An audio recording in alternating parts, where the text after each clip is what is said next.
Сәлем достар, бүгін өте керемет жұмсақ крем жасаймыз. Бұны любой тортқа қолдансаңыздар болады. Әсіресе молочная девочкаға өте жақсы кетеді. Және де бұл кремді творожный сырсыз жасаймыз.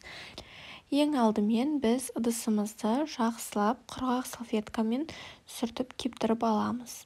Содан соң 700 мл сливкимізді ыдысымызға құямыз. Үстіне 100 грамм сахарымызды саламыз.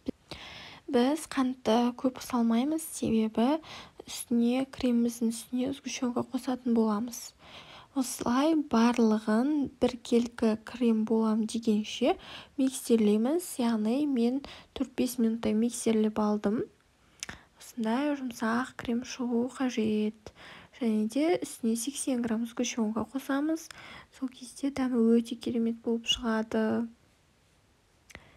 Осылай тағы да 1-2 минуттай араластырып аламыз. Осымен біздің креміміз дайын.